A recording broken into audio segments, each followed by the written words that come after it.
Welcome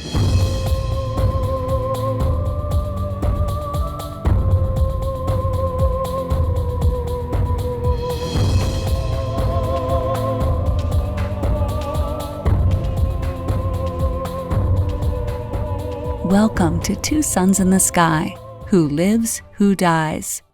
To learn more about this 3-part audiobook series, visit twosunsinthesky.com. And now, Part 1, Purposeful Survival for an Enlightened Future, with author and narrator Marshall Masters.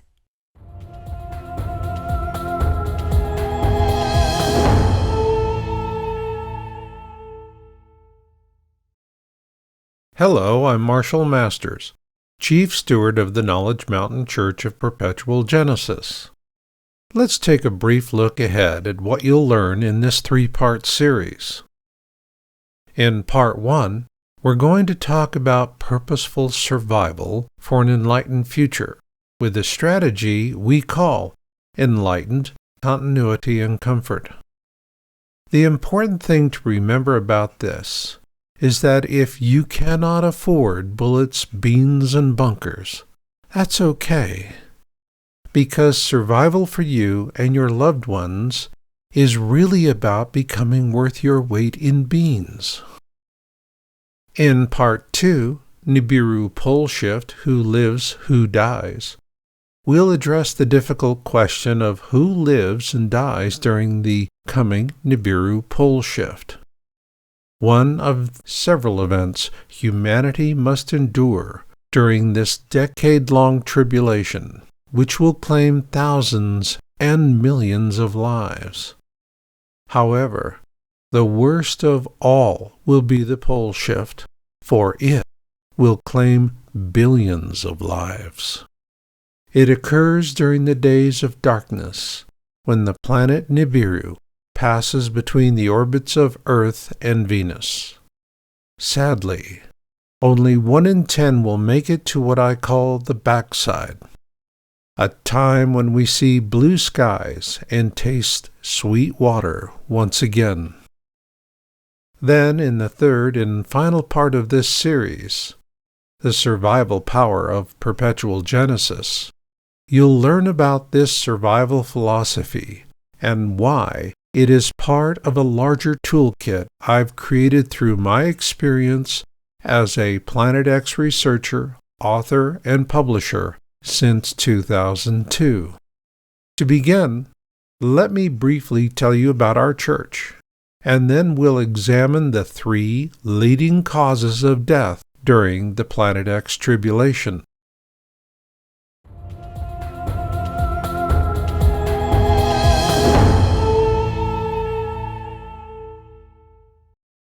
As a science-driven researcher, I began to see the fatal flaws in conventional me-and-mine survival strategies favored by many preppers over a decade ago. While these strategies come in many flavors, all share the same Achilles heel: a short-sighted, materialistic mindset with an inevitable risk of hopelessness. The more I looked at these untested strategies for surviving the coming tribulation, the more I saw an urgent need to survive with hope for the future. This is why I founded the Knowledge Mountain Church of Perpetual Genesis in 2015. So, what is Perpetual Genesis? Let's imagine we're riding an elevator together, and you say to me, "Marshall, you've got 10 seconds to explain Perpetual Genesis to me." What would my answer be? Here it is. Surviving the tribulation is not about holding on to things. It is about holding on to each other. You may note that I use the term tribulation and wonder if I'm talking about some kind of biblical judgment. I'm not. In fact, we never use the word tribulation in any biblical or judgmental sense. Rather, we use it exactly as it is defined in the dictionary: a severe trial or suffering. This is a certainty, but that being said, While we do see a dark cloud coming, we choose to focus on the silver lining in that cloud. And we'll discuss this in more depth later on in the series. For now, suffice it to say that we believe the most precious gift God gives us is not life.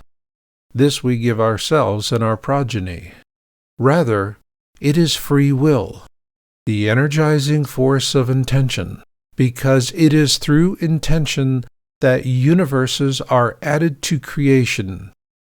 It is why we are born into this world to master our magnificent gift of free will. God always respects our right to choose, no differently than children taking their first steps, whether our steps are wise or unwise.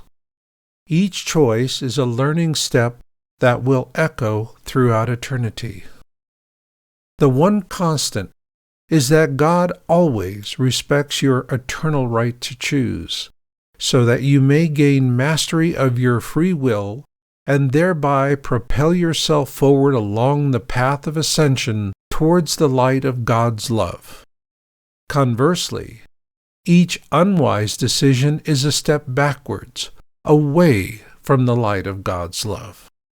On balance, the goal is to leave this world further along on the path of ascension than when you entered it, as this will determine the nature of your next incarnation. This is why the opportunity to judge yourself is God's gift to souls who incarnate. That's it in a nutshell, and why our church is about survival and not salvation.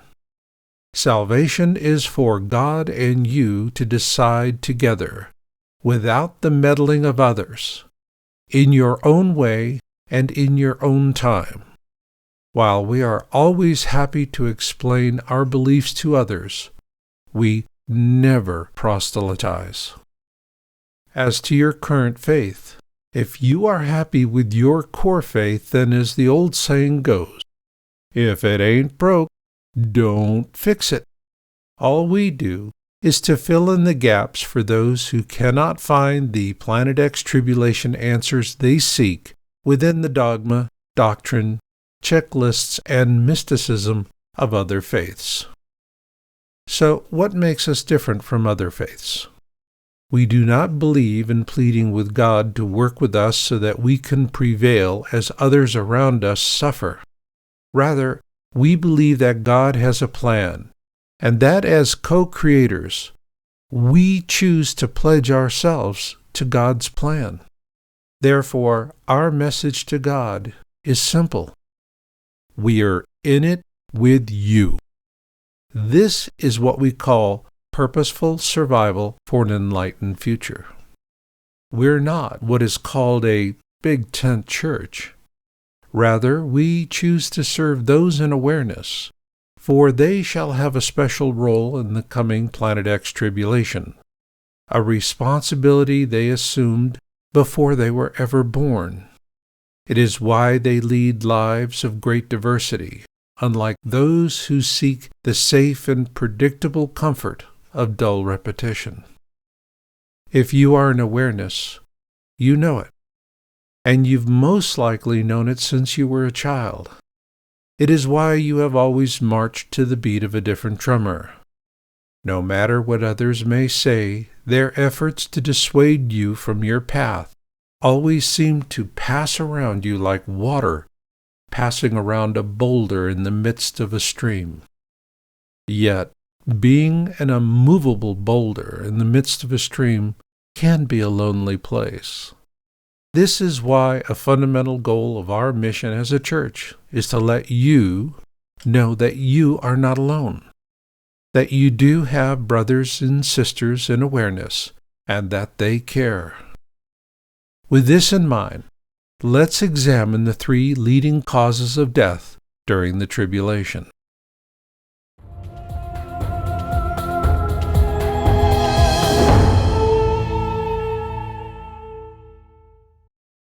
If we are to survive the coming Planet X tribulation, we must understand what will prove to be the three greatest causes of death during this time. The number one cause of death during the Planet X tribulation will be denial. If you're not sure as to what denial means in this context, ask someone in awareness with a spoiler spouse who persistently threatens to divorce them because of their interest in Planet X. The number two cause of death during the Planet X tribulation will be procrastination. Interestingly enough, this is also a big problem for many who are already in awareness. They spend hours each day on social media chasing salacious headlines and mash up videos of things they've already seen before. Rather than wasting time with these frauds, they could use it more profitably by watching videos about useful survival skills, such as how to sharpen a knife, preserve food, make a fire, and so forth. The number three cause of death during the Planet X tribulation will be location, and it's not a hard thing to figure out. Coastal dwellers have at least a 70% chance of dying during the tribulation because 70% of the earth is covered with water. For this reason, the most important thing you can do to ensure that you and your loved ones survive the tribulation is to relocate away from a danger zone. Over the years, I've hosted numerous relocation conferences. While these conferences are personalized to the unique requirements of the attendees, I always begin each one by explaining the key things we need to look for in a suitable relocation area. In the second installment in this series, I'll share those relocation insights with you. But for now, let's return to the number one reason why I founded the Knowledge Mountain Church of Perpetual Genesis back in 2015. The fact that in a decade-long tribulation, conventional me-and-mine survival strategies are nothing more than a long walk off a short pier. To prove the point, let's hunker in the bunker.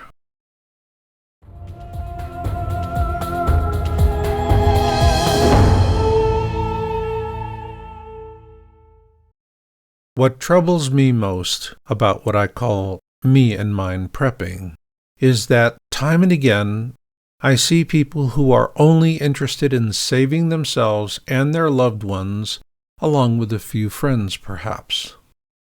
It is why I see so many of them building small me-and-mine survival shelters. Perhaps that's a good strategy for a few weeks, or maybe even a month. But we're talking about a decade-long tribulation, during which you may have to live in your cramped shelter for several months at a time.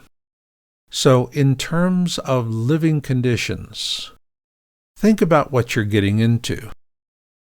A me-and-mine survival shelter is about as comfortable as a World War II diesel submarine. These old submarines would go to sea for approximately 60 to 75 days at a time, after which they would return to port. While the submarine was being prepared for the next patrol, the crew could take shore leave and get some relief from the pressures of frequent dangers and confined hardships.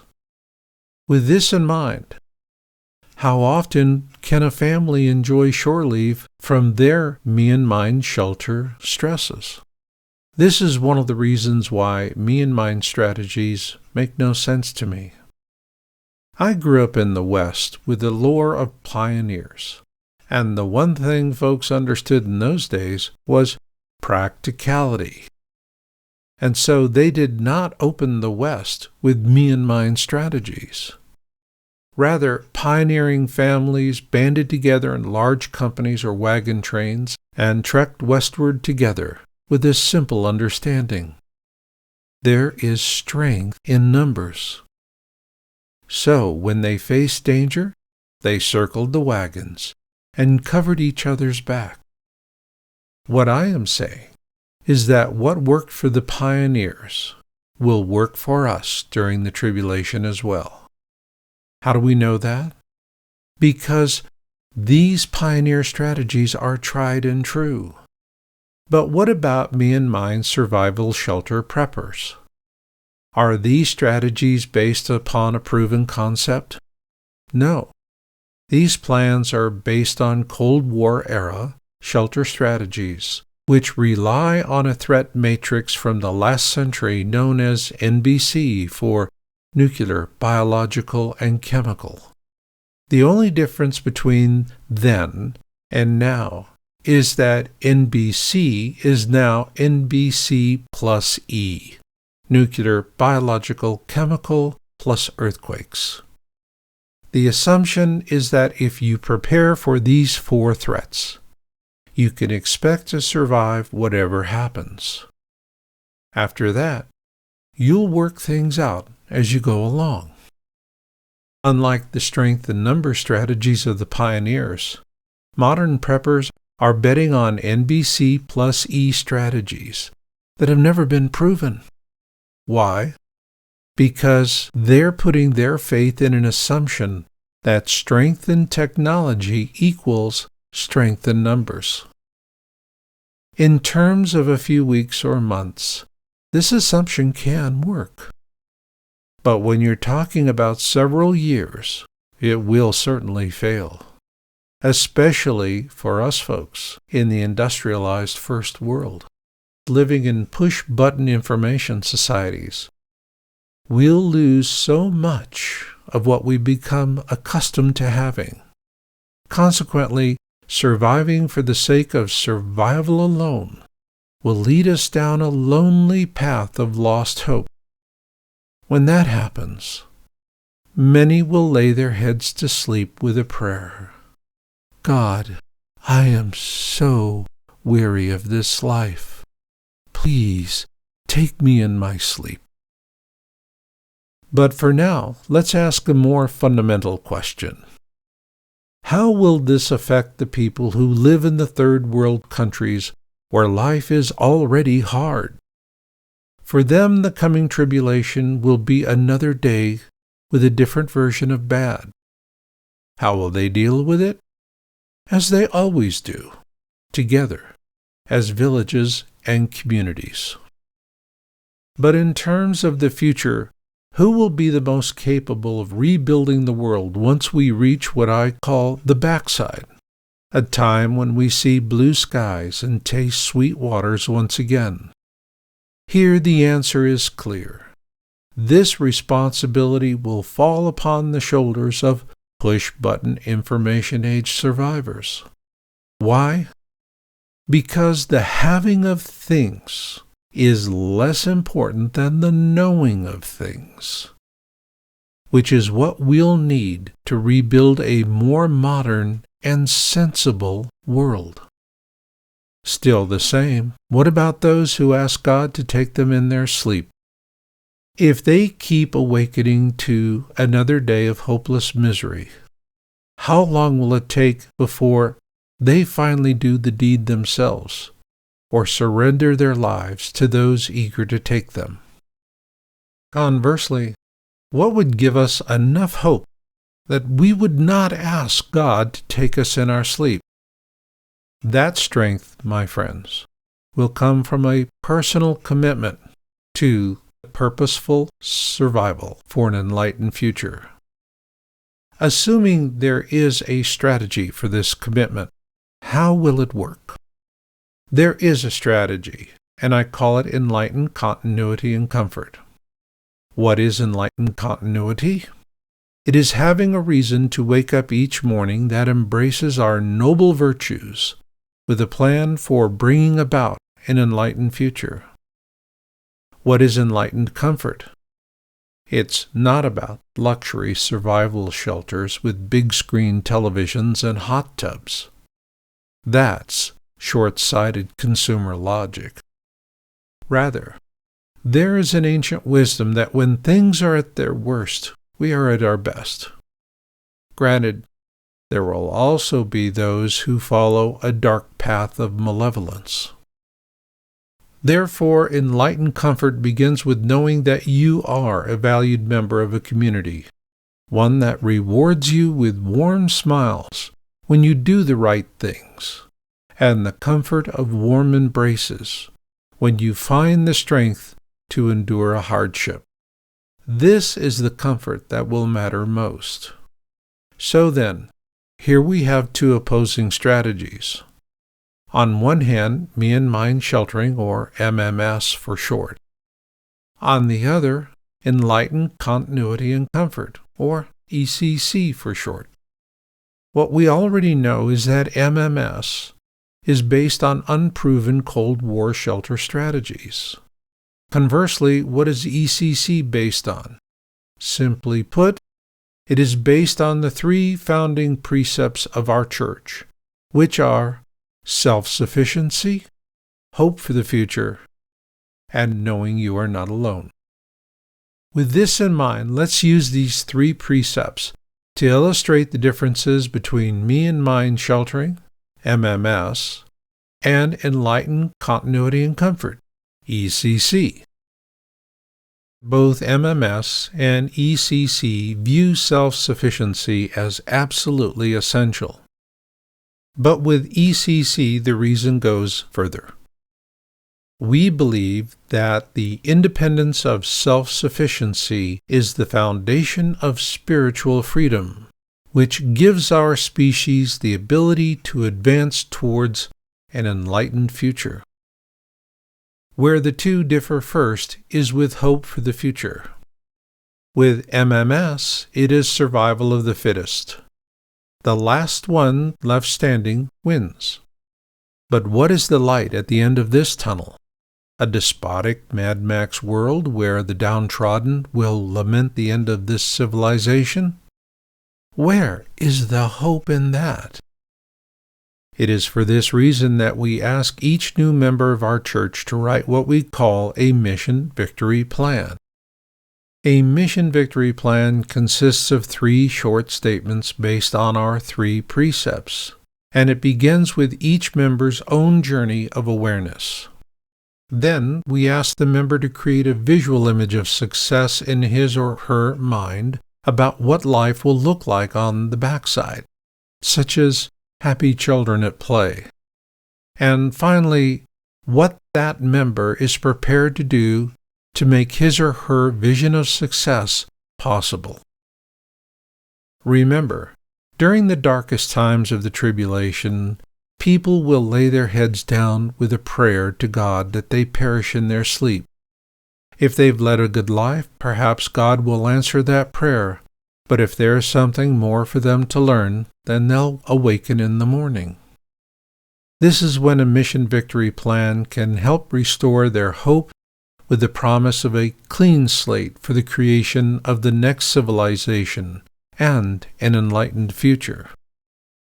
The third of the 3 precepts is knowing you are not alone.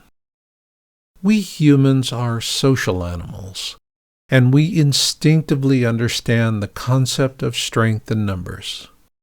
Yet me and mine survival is akin to living in a big city, where folks go about their daily business with as much separation between themselves and everyone around them as possible. The same holds true with surviving in small numbers by avoiding detection. It is naive thinking, because those who want to find you will. Therefore, what avoiding detection really means is that you survive only to live each day with the fear of detection. And what is the light at the end of this tunnel? No doubt, a nagging sense of dread and paranoia. Again, this brings us back to the Achilles heel of me and mine survival strategies. That strength in technology equals strength in numbers. A form of thinking that only results in the false confidence that you can be the master of your own fate during the tribulation. The fact is, there will be no guarantees for anyone during the tribulation, regardless of how much or how little you are prepared. Rather, survival is a heuristic process of learning what hurts and what works, with the goal being that you learn enough about what works before what hurts kills you. And for those who insist on knowing the exact dates or days when something specific is going to happen, this too is part of the same Achilles heel, because the universe is not unfolding at the speed of human expectations.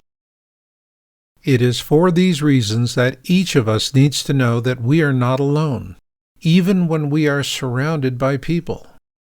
Just ask any teenager in high school who's not desirable enough to run with the right crowd. They're ostracized and pushed to the fringes as unappealing geeks or dweebs. Consequently, these poor children walk amongst hundreds of others each day in terrible isolation. During the tribulation, we can ill afford such childish behavior. Rather, each of us must know and feel with confidence in our hearts that we are valuable members of a community and treasured as such because of the things we do. Likewise, our communities must know they are not alone, that there are like-minded communities elsewhere with whom they can share knowledge, resources, and collaborate with for mutual defense. If you're wondering where these like-minded survival communities are, most likely you'll find one of them just a few minutes away from your home. You see, there will come a time when some leaders in faith-based organizations who trust their instincts will know that they are seeing something in the sky that is a clear and present danger. Likewise, they'll know the time has come to lead their flocks to safety. Yes, that's right.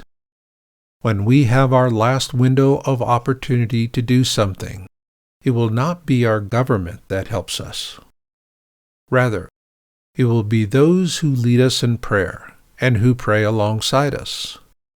It is from this seed stock that a national network of faith-based survival communities can and will grow.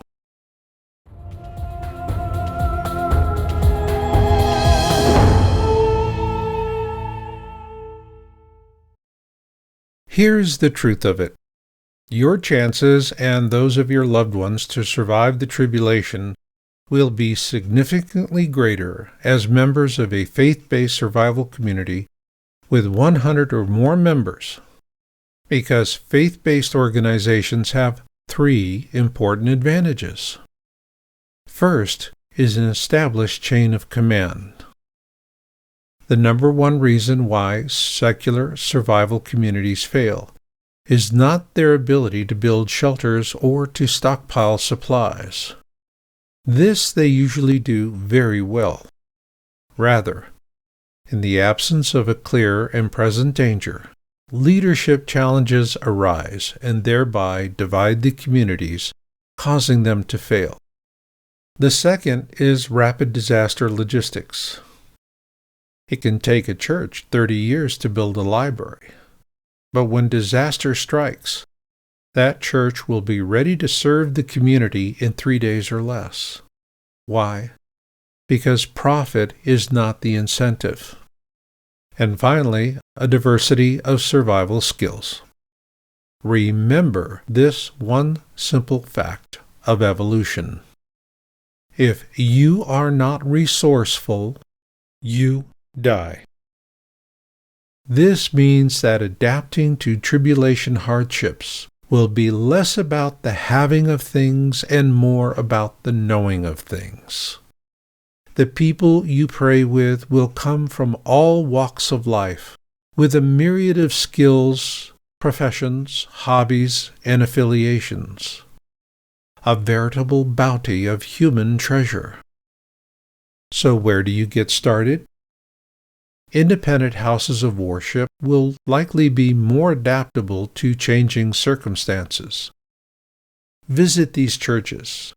Attend their services and see if you are comfortable surviving a decade-long tribulation with the members of this congregation. In other words, Are they your kind of survival people?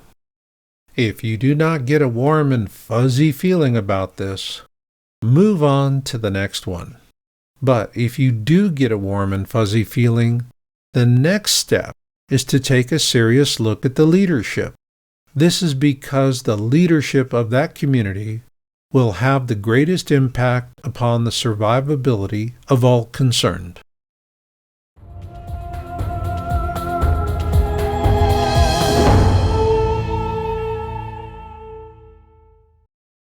The last window of opportunity for any group or organization to organize will be when people are looking up at the sky and then turning to mainstream media for an understanding of what they're seeing.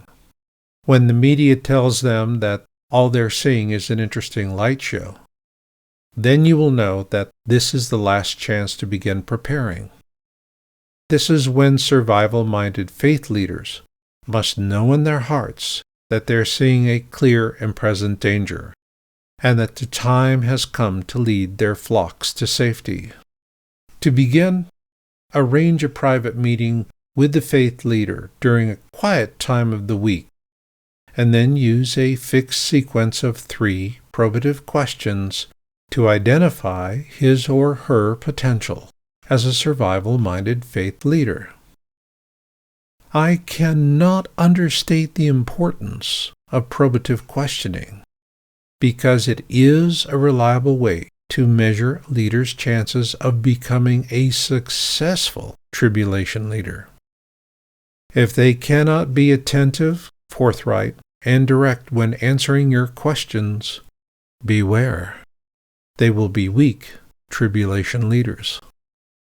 And yes, asking probative questions may seem awkward, but not for those who have been in awareness for many years, and who have been expelled from numerous churches and study groups because they like to ask questions.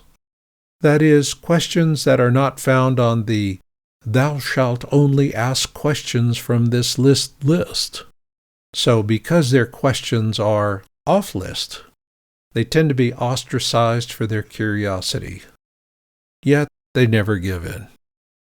Another danger sign is a spiritual leader who is incredibly adept at dealing with difficult situations by politely sidestepping them or by offering answers that sounded intelligent yet fail to satisfy. I call these lettuce answers, because you have to chew an awful lot of lettuce to get a few net calories. So in the end, it's just not worth the effort to chew it at all. Therefore, the primary goal of probative questioning is to test for sincerity and honesty, with questions designed to provoke body language responses. In other words, body language is more important than verbiage. So, what you're looking for are cues. This is a process much akin to that of seasoned poker players. They closely observe other players at the gaming table for what they call tells, such as how they handle their cards and chips at the table. With this in mind, here are a few helpful tells to look for when asking probative questions. Do they avoid eye contact with you by looking away? This is called diversion, and it means they're not being completely honest with you. Do they cover their faces? When people are hiding information or their true intentions, they often use their hands to mask their faces. Attentiveness to you and your questions are critical.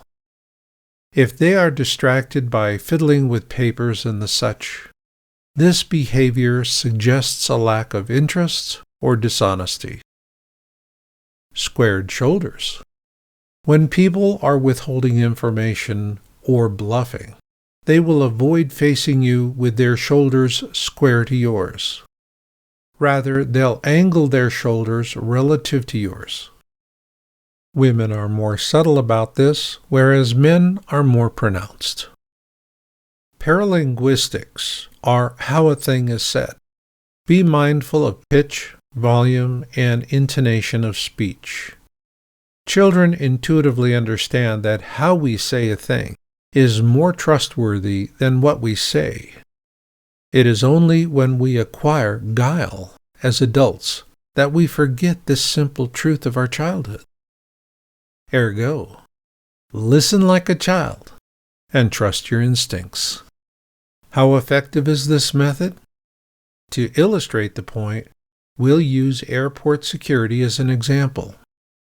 The prevailing logic here in the USA is that it is better to strip search a grandmother than to profile people. So how is that working for us? Let's compare airport security in America with that of Israel. In a 2015 CNN article titled, "Why Are We Spending $7 billion on TSA?" they say as follows. News that the Transportation Security Administration missed a whopping 95% of guns and bombs in recent airport security red team tests was justifiably shocking. It's clear that we're not getting value for the $7 billion we're paying the TSA annually. Now let's take a look at the prevailing security logic in Israeli airports. There, passengers are closely profiled and often subjected to multiple interrogations while standing in line. Israeli security personnel are trained to look for suspicious body language, and they use probative questions to profile passengers.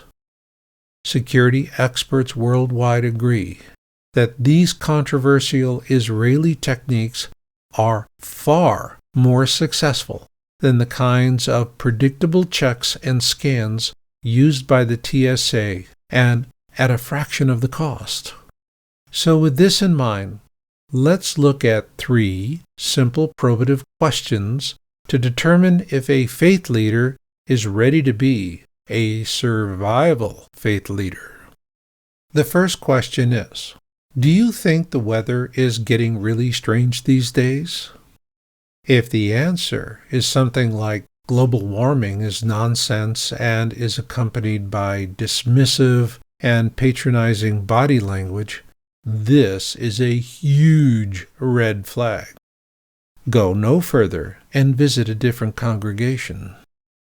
However, if the faith leader is open to the question, look for negative body language signs.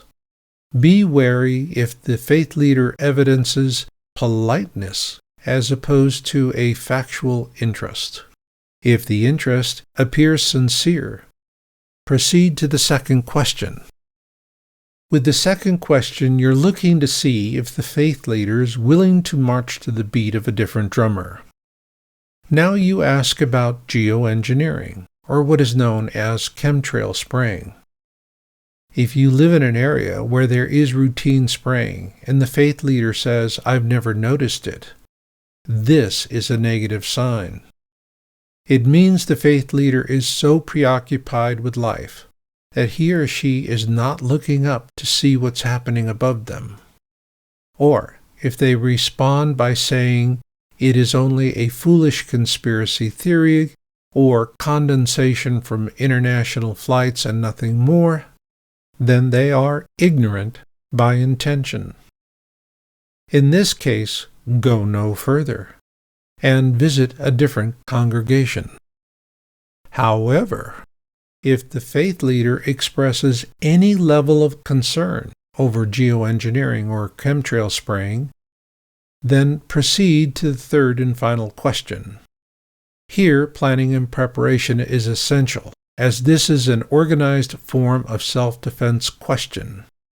With this probative question, you are looking to elicit a response to the leader's comfort with the right of self-defense. And there are 2 variants, depending on your local jurisdiction. Before the meeting, check to see if your jurisdiction allows citizens to carry a concealed weapon on their body. For example, in Alaska, you can carry without a permit, whereas in Nevada, a sheriff must issue what is called a concealed carry weapon permit. If concealed carry is allowed in some manner in your jurisdiction. The first variant of this question is, how do you feel about members of your congregation carrying a loaded and concealed weapon to your services?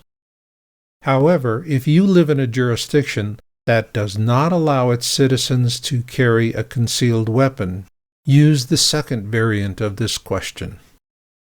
How do you feel about off-duty peace officers carrying loaded and concealed weapons to your services? In either case, be sure to use the word loaded, as the emotional emphasis of this word will help to yield a more revealing answer. In general, what you are looking for is any sign of discomfort or distress as a result of the question. The fact is, many faith leaders across the country will respond positively, as most states allow for concealed carry in churches. There is also more tolerance on the issue now because of the 2015 church shooting in Charleston, South Carolina at the Hampstead Church, an African Methodist Episcopal church. In a heinous attack by a white supremacist, 6 women and 3 men were brutally murdered.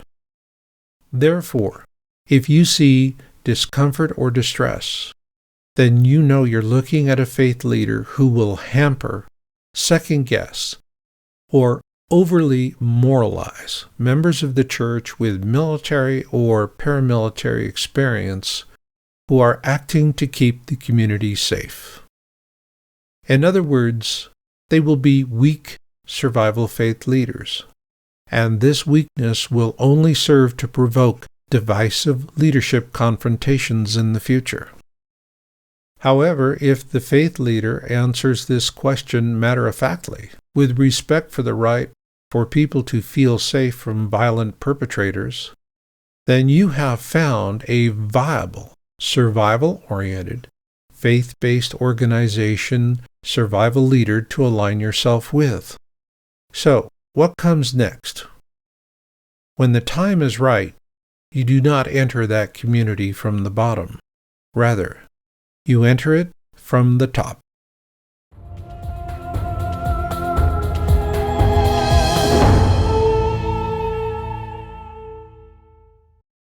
Have you been in awareness for years, or perhaps since you were a child? If so, you are likely to be a sensitive person who seeks to understand others in a compassionate and holistic way. It is also likely that you, like most Americans, struggle to get by each day. It is why those in awareness often voice the same frustration. What's the good of being aware if you cannot afford bullets, beans, and bunkers? This is the one question the elites want us to ask, whereas God does not. Later in this series, you'll learn why, and you'll also learn the true purpose of your awareness.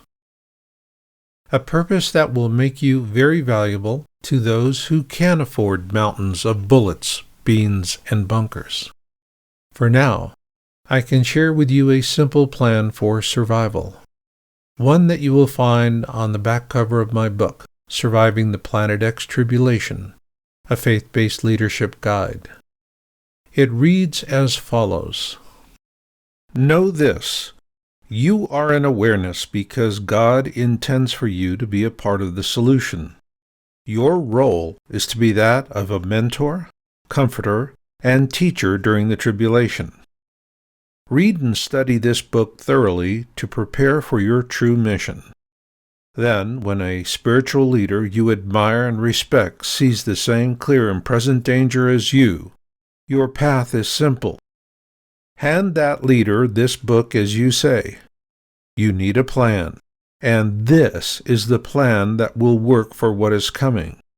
Please read it, and if you have any questions, I am always at your service. So, for those of you who are in awareness, with big hearts and small wallets, what does this mean? Are you worried for yourself and your loved ones because you cannot afford a mountain of beans? Then prove you are worth your weight in beans by using this book as a bridging tool. It will help you to establish your value as a teacher, mentor, and comforter to those whom you are in service to. By reading and studying this book, you'll understand firsthand the true power of the mentoring process. Then when the time comes, be yourself as you mentor and comfort tribulation leaders through the difficulties of awareness compression. In this way, you will gain their confidence, both through your centeredness and through your devotion to serving others. There it is, folks. Follow this plan, and you will enter the community from the top and not the bottom. When you do, the first question will be, will we live? This is a critical question because the tribulation will be a lengthy period of time, punctuated by brief cataclysms claiming thousands, if not millions of lives at a time. But there will come the worst of it all, the Nibiru Pole Shift, which will claim billions of lives. And in the second installment of this series, we'll talk at length about who will live and who will die during this event. So until the next time we meet, remember Marshall's motto: destiny comes to those who listen and fate finds the rest. So learn what you can learn, do what you can do, and never give up hope. For the Knowledge Mountain Church of Perpetual Genesis, I'm Marshall Masters. This program was made possible by the Knowledge Mountain Church of Perpetual Genesis. To learn more, visit knowledgemountain.org. We also encourage you to pursue your awareness path by reading Marshall's book, Surviving the Planet X Tribulation, a faith-based leadership guide. To learn more, visit planetxtribulation.com. Next up in this series is Part 2, Nibiru Pole Shift, Who Lives, Who Dies.